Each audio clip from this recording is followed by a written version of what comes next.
Bem-vindos a mais um episódio do AGEAMB Cast. Meu nome é Ana Júlia Ribeiro Moreira, eu sou a tesoureira da AGEAMB e o tema de hoje é Gotas de Sabedoria, conversando sobre água, futuro e carreira. Com a nossa convidada especial, a professora Carla Alcione Cruvinel, que é associada da AGEAMB e professora da Universidade Federal de Goiás, do curso de Engenharia Ambiental e Sanitária. Ok, boa noite. Boa noite, Ana Júlia. Estou muito feliz por novamente estar com vocês para falar de um tema tão relevante, né, que é a nossa carreira profissional, envolvendo a parte de recursos hídricos, que é tão primordial à sobrevivência, à vida. Muito obrigada pelo convite e a gente vai conversar um pouquinho sobre essas oportunidades. Certo. Vamos começar, né? Nossa primeira perguntinha é sobre a intersecção entre água e clima. E eu gostaria de saber como a crise hídrica e as mudanças climáticas são faces da mesma moeda e a engenharia ambiental tem se mostrado central para encontrar soluções inovadoras e resilientes. Como que a senhora vê a evolução da pesquisa nessa área e quais os principais desafios para a implementação de novas tecnologias? Então, eu costumo falar que a engenharia ambiental e sanitária, ela salva vidas. Eu acho que eu falei isso na sua turma, né, Ana Júlia? Uhum. Então, a Ana Júlia foi uma das minhas queridas alunas do curso de Engenharia Ambiental da UFG. Então, eu costumo falar que a engenharia ambiental e sanitária, ela salva vidas, porque mais do que nunca agora a gente está vivenciando isso. Né? Para quem duvidava de mudanças climáticas, então agora eu acho que não tem mais tanto argumento.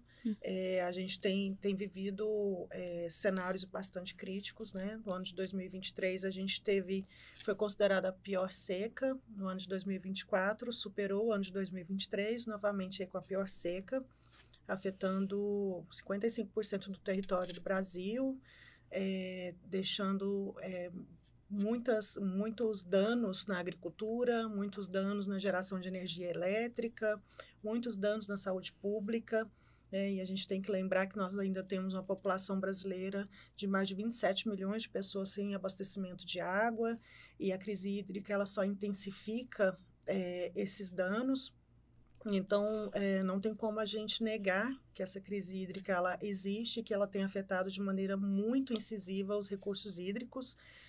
Quando a gente olha para os rios, né, os nossos grandes rios, como o Rio São Francisco, existem estudos que mostram já uma redução de vazão de mais de 50% desse grande manancial, que é um manancial que abastece centenas de cidades e que tem no mínimo 5 usinas de geração de energia elétrica e também é utilizado para irrigação, enfim, né, eu contei um pouquinho aí desse cenário que a gente está vivendo.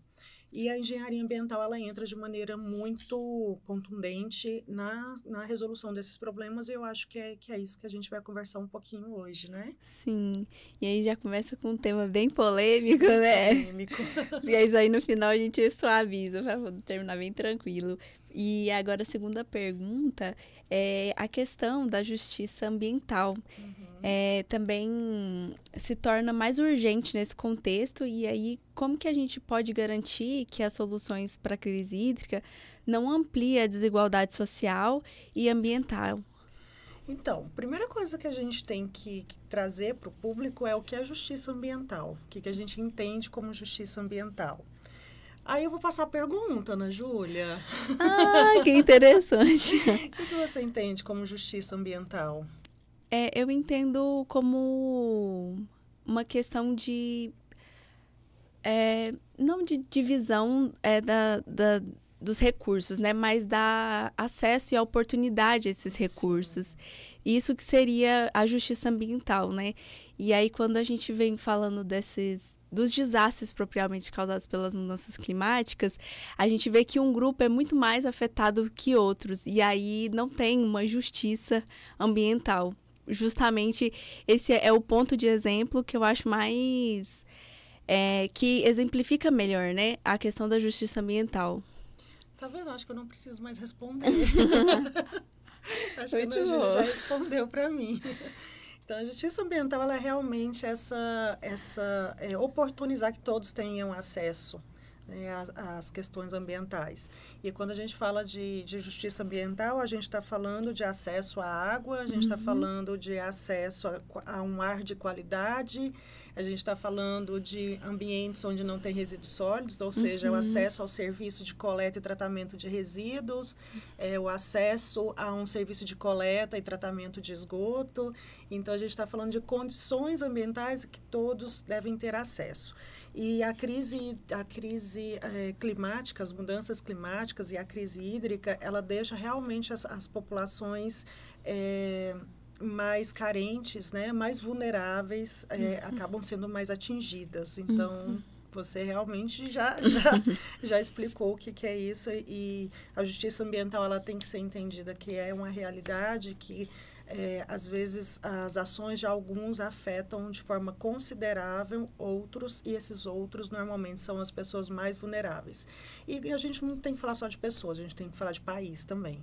Né? Então, normalmente, os países mais vulneráveis são os países que mais sofrem, até porque são os países que têm, talvez, menor oportunidade de desenvolvimento de tecnologias, e tecnologias que preveniriam algumas catástrofes ou ou teriam oportunidade de identificar com antecedência alguns danos, tecnologias que favorecem, de certa forma, uma segurança maior para a população. Então, países mais carentes, ele, de certa forma, está, sim, mais vulneráveis às mudanças climáticas e, consequentemente, à sua população. Certo.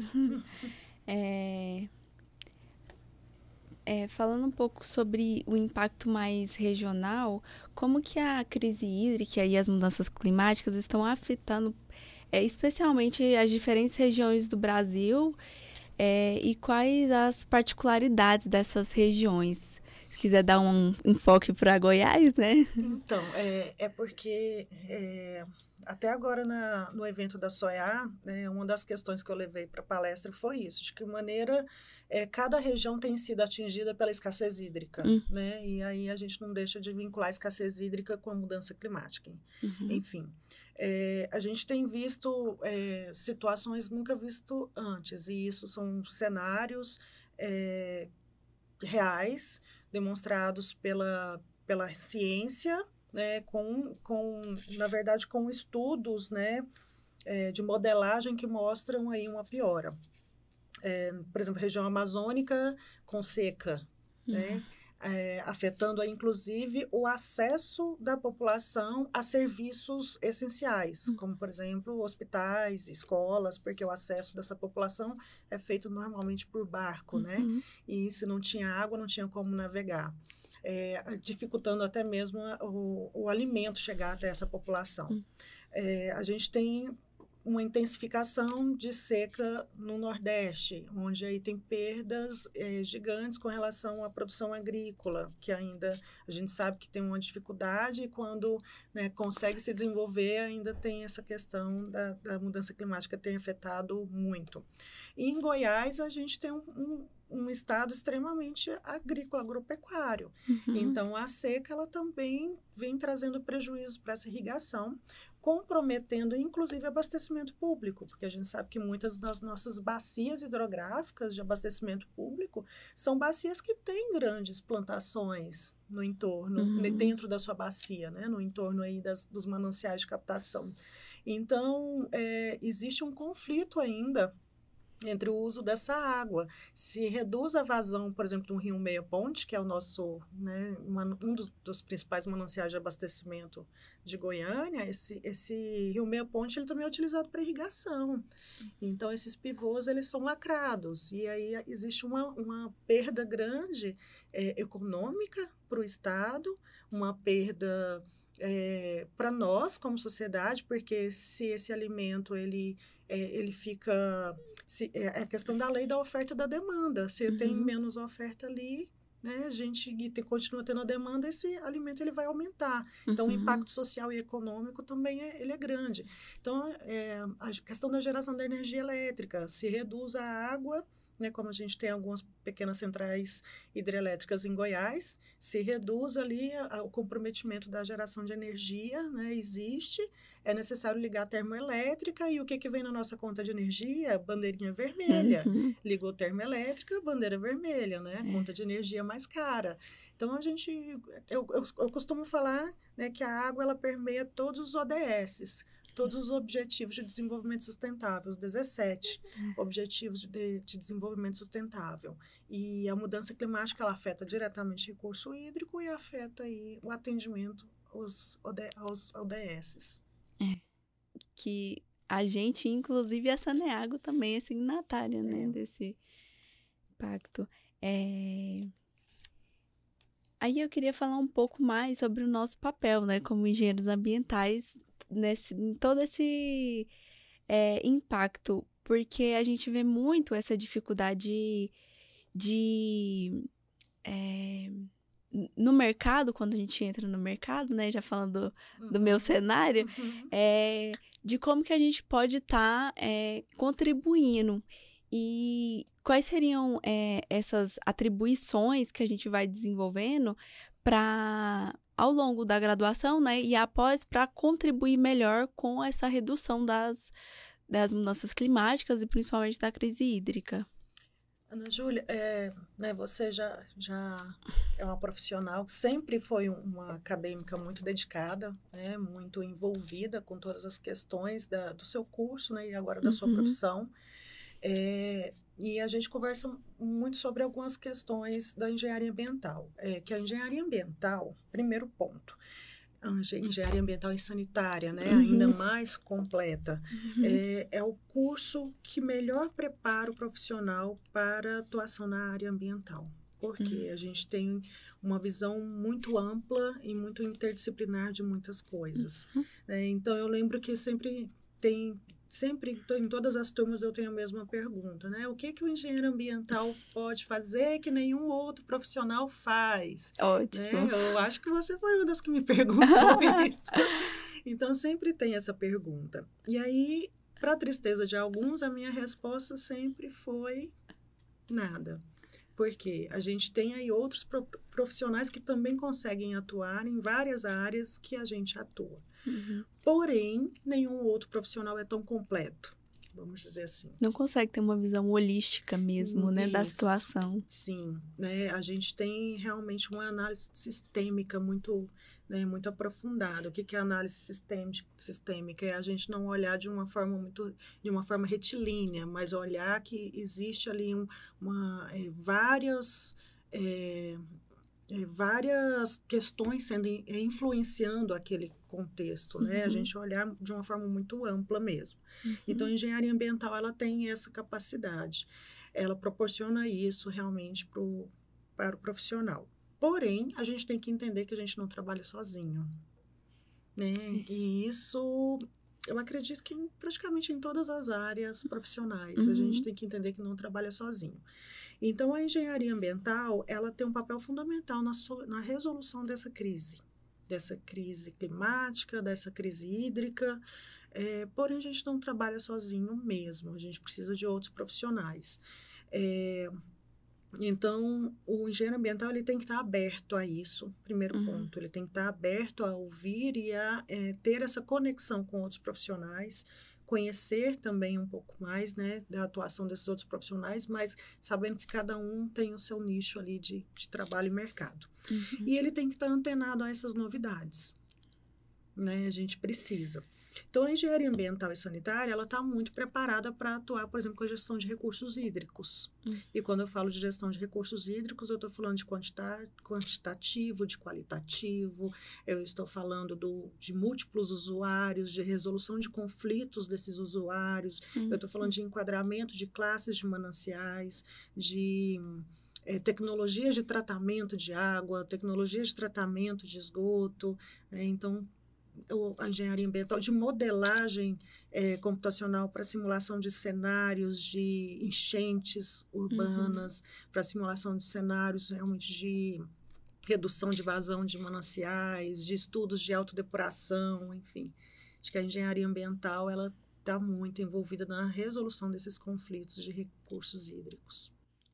Muito bom, aí me fez lembrar de uma questão que é a das oportunidades de empreendedorismo na área da engenharia ambiental, porque a gente escuta muito na faculdade essas áreas de atuação, mas aí quando a gente chega no mercado, ele é outro mundo, ele é outra coisa, e aí ele desvaloriza muito a nossa profissão. Tanto é que esse é um dos temas mais recorrentes no grupo da AGEAMB, é a questão da desvalorização do nosso conhecimento, como a senhora mesmo explanou, e a gente vive isso, cada engenheiro ambiental e sanitarista, ele sente que tem a capacidade de mudar o mundo, entre aspas, bem grande, bem poético, mas a gente sente essa dificuldade de levar todo esse conhecimento de forma que seja valorizada no mercado e que atenda às necessidades da população. Aí eu queria que a senhora falasse um pouco sobre essa questão de como a gente pode empreender mais no que a senhora enxerga do seu ponto de vista como professora, como nos lugares que a senhora está. Então, Ana Júlia, eu formei em 2004, né? Então, eu fui da segunda turma de Engenharia Ambiental no estado de Goiás. Aí, imagina o que a gente enfrentou lá e o que vocês enfrentam agora. Eu vejo que essa desvalorização que você se refere, né? E que você falou que sempre é recorrente nos grupos, diz respeito muito à falta de conhecimento da capacidade técnica do profissional da engenharia ambiental e sanitária. A partir do momento em que esse profissional ele não tem as suas aptidões valorizadas, ou o conhecimento real da sua capacidade, tem-se a ideia de qualquer outro profissional o substitui. Então, eu vejo que isso tem mudado. A gente tem observado através dos bons profissionais no mercado. Sim, claro.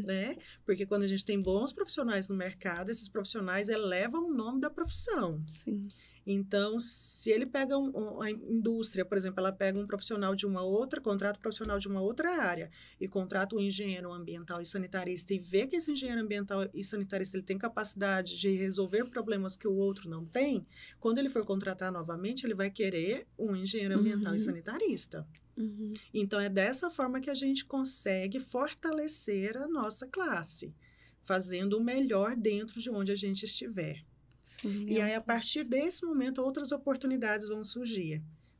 Eu já vi vários profissionais que entraram em um emprego e teve oportunidade para outro e depois para outro melhor, porque foi sendo reconhecida as suas capacidades técnicas. E aí eu até aproveito para falar sobre uma questão que tem sido bastante discutida aí, né, entre a área de RH. Capacidade técnica não é tudo. Não é tudo. Você pode ser contratado pela sua capacidade técnica, mas não permanecer nesse emprego pela sua dificuldade de se relacionar com as pessoas e de ter empatia e de trazer solução em grupo, em equipe. Isso tem acontecido muito. Então, as pessoas estão muito focadas em capacidade técnica, mas a sua capacidade interpessoal tem sido deixada de lado. Sim, aí entra um pouco na questão das soft skills, né? Isso, que a gente precisa... Que a gente não recebe na faculdade, apanha muito quando não vai atrás especificamente, né? Mas é um tema que a gente tem que levar mais. Inclusive, a AGEAMB tem sido um espaço para trabalhar isso. Eu já vi pessoas incríveis, alunos incríveis, assim, em termos de capacidade técnica mesmo, e que tinham dificuldade de se relacionar, assim, de trabalhar em equipe, criavam uma certa competição, sabe? E na verdade, o seu colega, né, da faculdade, talvez é a pessoa que vai te indicar para um emprego incrível. O seu professor da da universidade talvez é o que vai te indicar para reconhecer as suas capacidades, não só técnicas, mas suas habilidades interpessoais mesmo, né? Sim. Então, eu também falo muito em sala de aula que a profissão ela já começa ali dentro. Então, você já está sendo visto. A partir do momento que você entra ali, você já está sendo visto, né? Não existem câmeras te captando, existem olhares dos colegas, olhares dos professores, olhares das pessoas que interagem com você em outros projetos, e é a partir dali que surgem as oportunidades. Sim, é verdade. Me fez lembrar, inclusive, do José Vicente, professor. Nossa, ele foi bom demais para mim nessa universidade. Até hoje a gente conversa como se a gente fosse colega de profissão. É muito bom. E ele te adora. Nossa, pois te adora. Eu também adoro ele. Falando um pouco sobre novas tecnologias, como que a inteligência artificial e a internet das coisas podem revolucionar o setor dos recursos hídricos, da gestão dos recursos hídricos? Então, isso é um tema extremamente importante para a engenharia ambiental e sanitária, ainda mais para vocês com a cabecinha tão boa para essa nova... esse novo real que nós temos, né? Que eu já tô... Uma vez eu escutei um professor falando assim, eu não consigo mais me ver sem inteligência artificial. Aí eu fiquei pensando, cara, como que é isso? Porque até então eu não estava ainda antenada. E agora eu acho que eu vou ter que repetir a frase desse professor, né? Eu também não tenho conseguido me ver sem inteligência artificial. Então, a inteligência artificial, ela é uma realidade, ela tem que se tornar mais real dentro dos cursos de engenharia ambiental e sanitária e dentro da nossa profissão, né? Ela tem sido bastante utilizada, a inteligência artificial e a internet das coisas, aliada a tecnologias, por exemplo, para monitoramento de qualidade da água em tempo real, para monitoramento na agricultura, para acompanhar qual que é a necessidade real da planta, levando em conta não só a cultura, mas a condição climática. E aí, reduzir consumo de água com isso. Dentro da indústria, essa internet das coisas, ela tem monitorado, por exemplo, qual que é a qualidade da água em um determinado processo, visando o reuso dessa água. Então, chega um determinado momento que ela identifica que está passando um parâmetro como condutividade elétrica, e aí ela descarta. Né? Ela tem sido utilizada na redução de perdas em sistemas de abastecimento público. E aí, dentro disso, eu volto na questão do empreendedorismo, né? Que o engenheiro ambiental e sanitarista... E ainda tem a questão da modelagem, né? Das modelagens. Então, o engenheiro ambiental e sanitarista, ele está capacitado para tudo isso, para desenvolver isso, né? Então, olha aí as startups, né? Olha a startup de desenvolver, por exemplo, sistema também de tratamento de efluentes a baixo custo, visando reuso de água. Né? A gente não pode deixar de falar de reuso de água, né? Eu não posso vir aqui e não falar de reuso de água. Com certeza. Então, porque é uma das grandes questões. Voltando à questão da justiça ambiental, eu vou fazendo link às coisas, né? Quando eu falo de países mais vulneráveis, por exemplo, os países mais vulneráveis, eles dependem de tecnologias avançadas que são produzidas em países desenvolvidos. E por que a gente aqui, né, vamos pegar Brasil ou os países, né, que não têm, às vezes, esse investimento tão alto em tecnologia, não desenvolve startups e pesquisas, né, que vão desenvolver sistemas de tratamento com baixo custo ou mais barato, com menor consumo de energia, visando a melhoria da qualidade do processo de tratamento de esgoto para a produção de uma água de reuso, para abastecer regiões onde hoje já tem tanto problema. Então, a gente já tem várias iniciativas, por exemplo, estações de tratamento portátil para região carente, para regiões carentes, né? Para o sertão, onde realmente falta água, e aí essa população ela tem sido abastecida com esses sistemas que é portátil, né? Então, tem muita coisa a ser desenvolvida nessa área, muita oportunidade. O tema de tecnologias sociais também, ele, às vezes, pouco desenvolvido dentro da universidade, mas também uma prática e uma teoria que pode ser implementada com isso, porque às vezes muita gente acha que tecnologia social é, por exemplo, só o tanque de evapotranspiração, aí só aqueles materiais, só aquilo, e esquece que é contextualizado. A ideia da tecnologia social é contextualizar. Então, se você tem acesso a algum sensor, a alguma inteligência artificial que ajuda a desenvolver alguma coisa ali, porque a inteligência artificial é bem ampla, né? Então, ela realmente ela pode ajudar nessas questões e aí desenvolver a baixo custo uma tecnologia pra gente, né? Específica para o nosso clima, porque mesmo trazendo de fora, a gente ainda tem que adaptar muito. Hoje a gente tem um grande problema dessas tecnologias, por exemplo, para a produção de água de reuso ou para a dessalinização, que é o alto consumo de energia elétrica. Em todos os eventos, né, eu já fui em congressos específicos dessa temática, dessalinização e reuso de água da América Latina, e a discussão maior é como reduzir o consumo de energia. Né? Então, existe tecnologia hoje, a gente pode importar essa tecnologia, né, para uma situação, como é o caso de Fernando de Noronha, que resolveu o problema da escassez, da falta de abastecimento público deles mesmo, com dessalinização. Né? Mas por que não a gente investir em pesquisa onde a gente consegue desenvolver uma tecnologia aplicada à nossa realidade e talvez até exportar isso, né? Então, eu vejo a engenharia ambiental muito inserida nesse contexto das pesquisas, do desenvolvimento dessas tecnologias.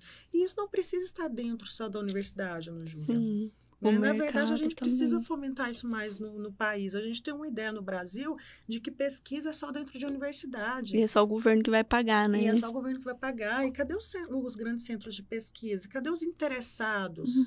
Cadê as empresas interessadas em desenvolver essa pesquisa e ganhar dinheiro? Sim. Né? Porque ele vai desenvolver algo que ele vai patentear e ele vai vender.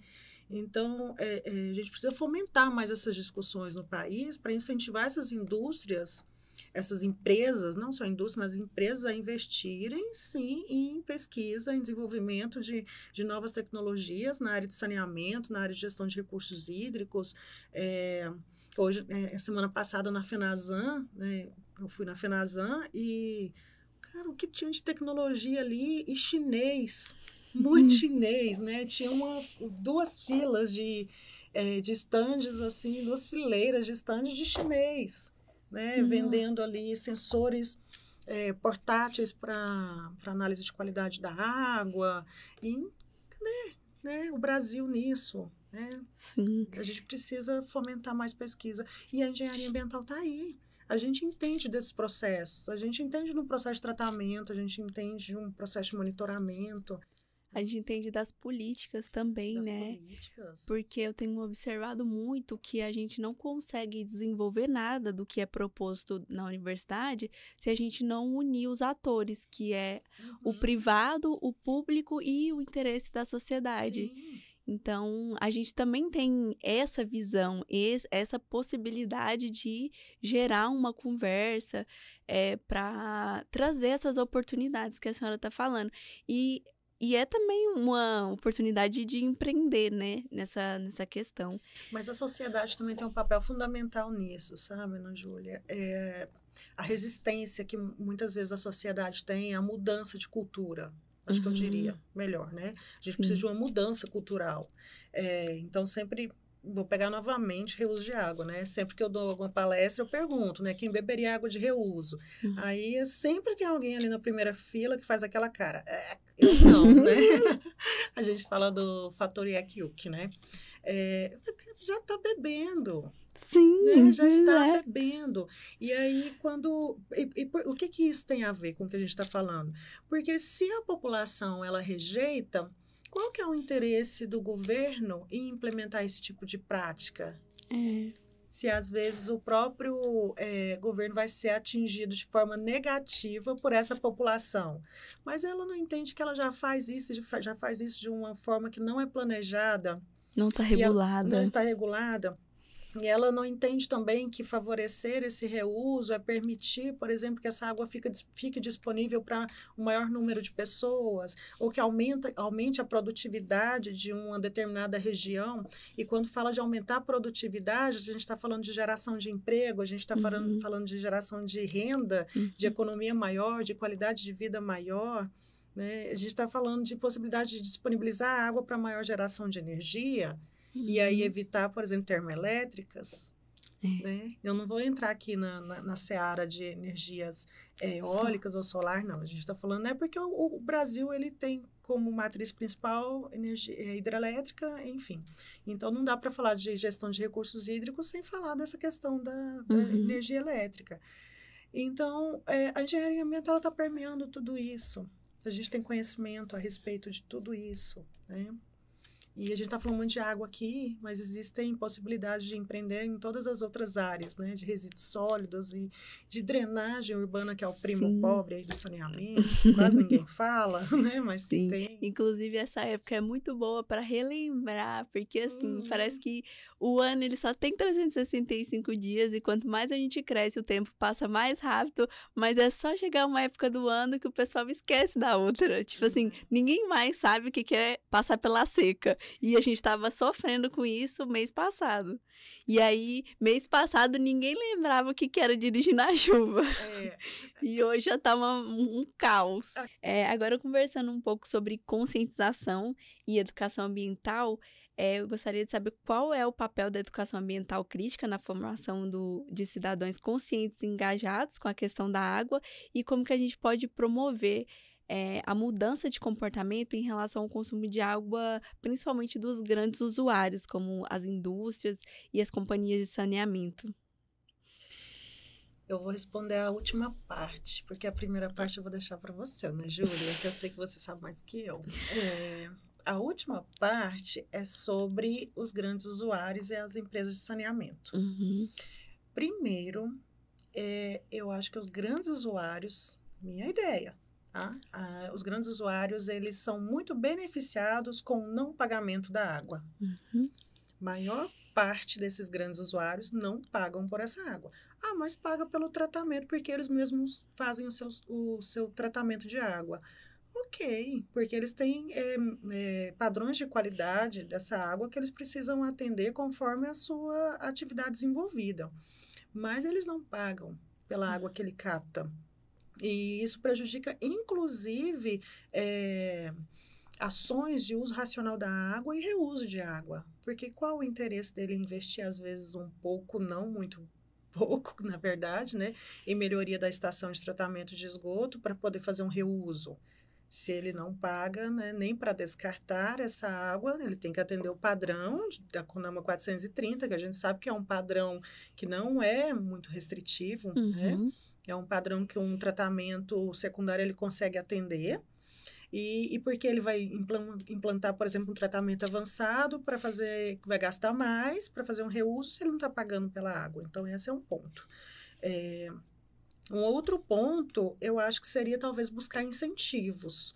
Incentivos nem que seja com certificação. A gente valorizar mais essas certificações. A certificação para aquela empresa que tem ações de conservação de água. Talvez até favorecendo no processo de licenciamento ambiental algo, um ano a mais de validade de licença, não sei, pensar em instrumentos, né, realmente de incentivo, seja por meio da certificação e o marketing ambiental, ou seja, através do processo de licenciamento ambiental, a aplicação de cobrança realmente por essa água. Esses são alguns pontos. E uma sociedade mais consciente também, né? A gente sabe que na Europa a gente já tem uma sociedade bastante consciente, não em toda a Europa, mas em parte dela, onde ela vai comprar uma margarina, ela olha no rótulo se tem selo verde. E isso meio que obriga a empresa a se adequar às questões ambientais. Lá é perfeito, Estados Unidos é perfeito? Não. A gente sabe que também existe muito marketing ambiental e às vezes falta um pouquinho mais mesmo de ação, mas são alguns exemplos que a gente pode buscar de forma positiva. Com relação às empresas de saneamento, a gente precisa reduzir perdas. Uhum. É fácil reduzir perdas? O Japão tem 3% de perda no sistema de abastecimento de água, enquanto o Brasil tem uma média de 40%. É fácil atingir isso? Não, não é fácil. Porém, a gente também é inadmissível a gente ter perdas de 60%, 70% em sistemas de abastecimento. Na verdade, 40% eu já acho inadmissível, né? A gente está falando de uma água que teve um custo não só financeiro, mas um custo ambiental, porque a gente utiliza produtos no processo de tratamento, energia elétrica, e tudo isso tem um impacto ambiental, e para depois ser jogado fora. Então, a gente também, eu acredito ser inadmissível essa perda de 40%, e pode ser, assim, a gente consegue atingir um melhor índice de perda também com a inteligência das coisas, inteligência artificial e assim por diante. E uma sociedade consciente. Uma sociedade consciente, ela muda muita coisa. E aí eu vou perguntar para a Ana Júlia, né? O que é a educação ambiental crítica dentro desse contexto?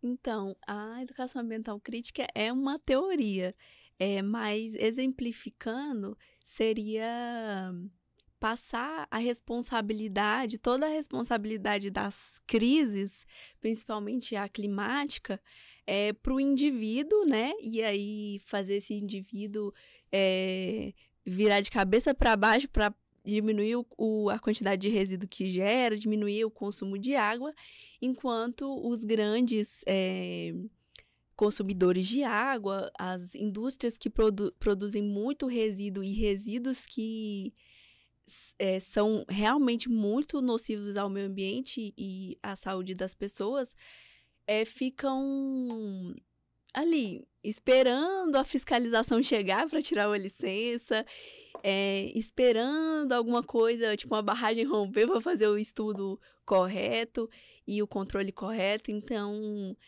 a educação ambiental crítica, ela tem essa intenção de mostrar que não é o indivíduo, não é o hábito do indivíduo, que por acaso o hábito do indivíduo é construído por uma sociedade, né? Então, a sociedade, ele molda os hábitos, então já acaba sendo responsabilidade novamente de um ente e não de um indivíduo, de uma pessoa.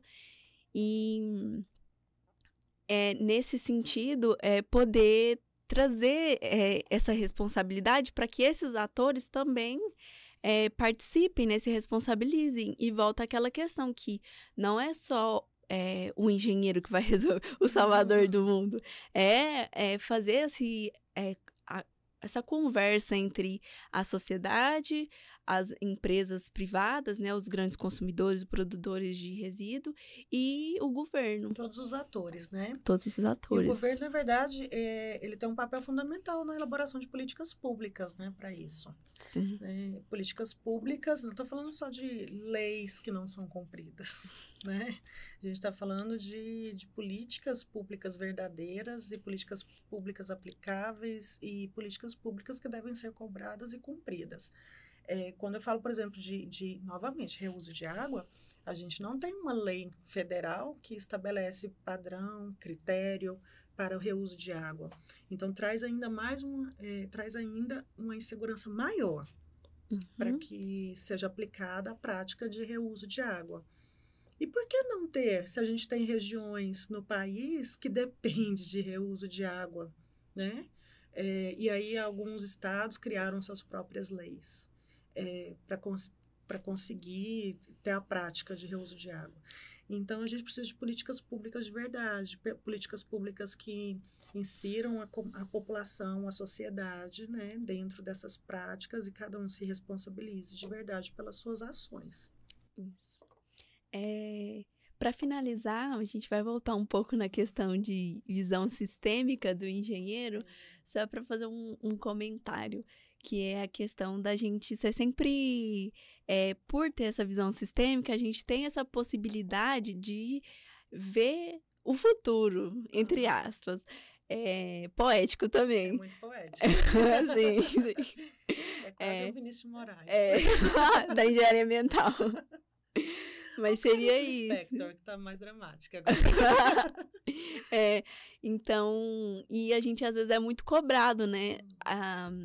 por exemplo, dentro do licenciamento, a gente trabalha com N documentações e tem a lei lá, ela tá dizendo tudo que vai acontecer no processo, mas na prática não é exatamente o que está na lei, tem várias interpretações também.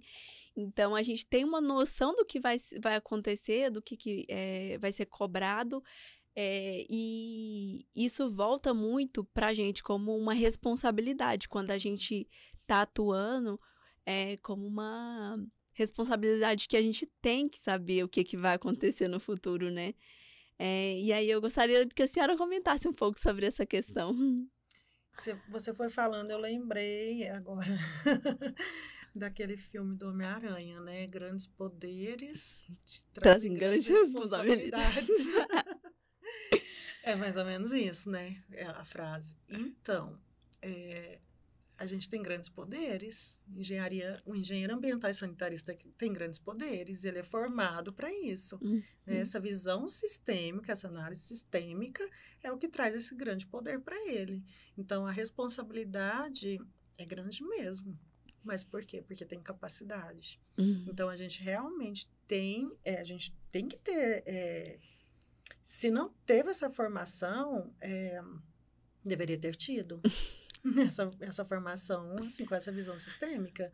A gente não pode olhar de uma forma única, né? E aí prever, por isso o engenheiro ambiental e sanitarista está tão capacitado para atuar nessa mudança climática. Prever cenários é um das grandes qualidades do engenheiro ambiental e sanitarista. Então, acho que eu deixo essa reflexão. Sim. Né? Temos realmente grandes poderes, por isso grandes responsabilidades. Sim. É hora de agir, né? É isso, pessoal. Muito obrigado. Muito obrigada, professora, pelo prazer de ter essa conversa. E aí a gente finaliza essa primeira, só fazendo uma finalização, porque esse vai ser o último episódio da série. E aí, quem sabe, no próximo semestre tem mais. Eu que agradeço, Ana Júlia. Foi muito agradável ter essa conversa, esse papo com você, né? Ana Júlia, que realmente reforço, né? Uma das grandes profissionais que a gente tem atualmente na engenharia ambiental e sanitária, porque sempre foi muito envolvida, né? Com as grandes discussões, sempre antenada, sempre ansiosa pelo conhecimento, eu diria. É verdade. Né, Ana Júlia? Sou ansiosa mesmo por isso. Ansiosa pelo conhecimento e pela mudança. Né? Isso faz toda a diferença em um profissional. Agradeço a Jambi pela oportunidade. Realmente estou grata por esse momento. Né? Espero ter sido, de alguma forma, útil nesse processo de mudança. Sim, com certeza. Muito obrigada, professora.